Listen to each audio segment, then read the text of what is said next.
probably would have not wanted to happen, but I think that it's those things that really, it helped me. I mean, from my first audition, I never would have asked for Simon to make comments about my weight. I mean, that was my worst fear. And so when he did it, God, he turned it around. And the fact that I forgave Simon on national television, that endeared Christians and non-Christians alike to me, because people said they'd never seen Simon react like that. You know, not only do I think that that was a powerful moment in my life, but I don't think I would have made it as far on American Idol if that had not have happened, to be honest. And, you know, me singing a Christian song, that caused so much controversy, but it was also, it made news. And so I just think it's things like that that it was very difficult when I went through them, but I feel like God really used those things in order to, I guess, I don't know, endear me, if you will, to different people, and to just kind of make, you know, the time that I spent on American Idol pretty memorable. So difficult while I went through it, but worth it in hindsight. We talk about this lady a lot in the Bible when it talks about preparation, and that's Esther. You know, don't waste the time that you have to prepare.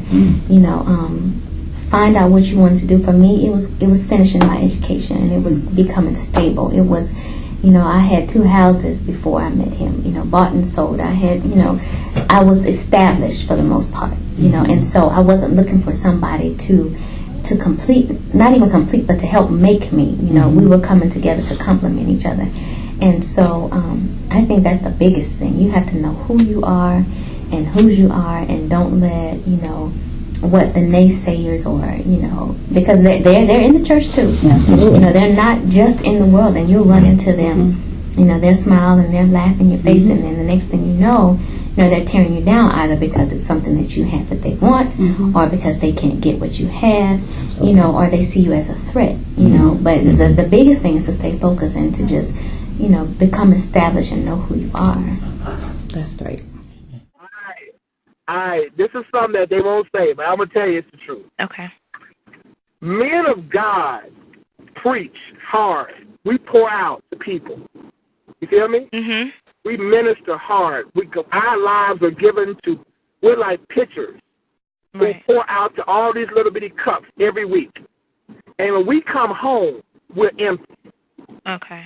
We need a wife that can fill that pitcher back up. And we know the Lord. Don't get me wrong. I know the Lord. I know all that. I'm talking about we need a wife that understands the natural part of ministering to her husband. We don't want to be called pastor at home. Pastor, bishop. No. We need you. We gonna need you.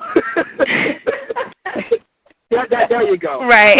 Okay. That's what's up. I mean, that's just what's up. We gonna need you to take us as far away from the stress and strain of being pastor and bishop as possible, that the home becomes a place we just hate to leave. Wow.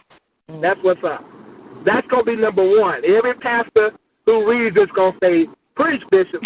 Okay. I try to keep what I do very eclectic, a blend of different sounds, so that I don't have just one audience, that I can reach multiple audiences.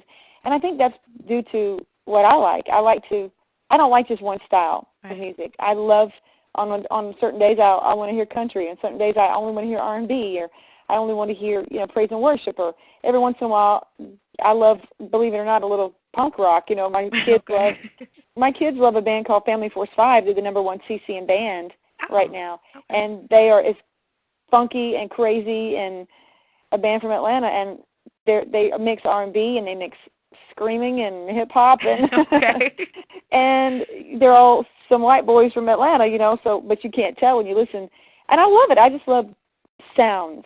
Right. So it kind of comes through my music, and I think everybody relates to it. Okay. So they can be most high, most high, most high, most high, most high, like an angel in the sky. They come through most high, good inside, most high, like an angel in the sky. I am okay with being single. I've definitely used the time to strengthen my relationship with Christ. But I definitely know that I am to be a wife. Right. I don't, it's not like a daily issue with me where I'm focused on the fact that I'm single. I'm not that type of person. I'm very focused on my business and on my family. But I do spend a lot of time making sure that I'm whole so that when God does connect me with my mate, I can be, the helpmeet that he needs, that the Bible speaks of. I think when I was kind of not really understanding my relationship with Christ at the way I understand it now, I thought, well, these men don't appreciate what they have, and, blah, blah, blah, blah, blah, and, I'm a good woman and all that kind of stuff. But, then I also had to look at my choices. And so, the mirror always gets turned back to me. And so, if men get intimidated or if they don't, it's almost not a non-issue for me at this point. Because I just believe that, whoever God has ordained me to be with, he's going to be with me. I'm going to be with him, and we're going to listen to God through what we have to do for and with each other. Right. An imperfect man who serves a perfect God. Wow. He is, I always say, Kay, that nobody loves God more than I do. But if I can find someone that's like that who draws me even to a greater level and to the presence of God, that's what I call sexy. I don't know about anybody else, but a man that worships, that's a sexy man. That drives me crazy, Kay. I'll be like, oh, my, look at him. It's not them biceps. It's not no muscles. It's not smooth skin and silky. No, a man that worships is fine. He is downright gorgeous. And so if he worships God, then he'll worship the ground I walk on.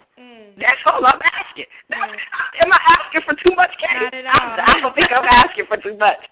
A man that worships.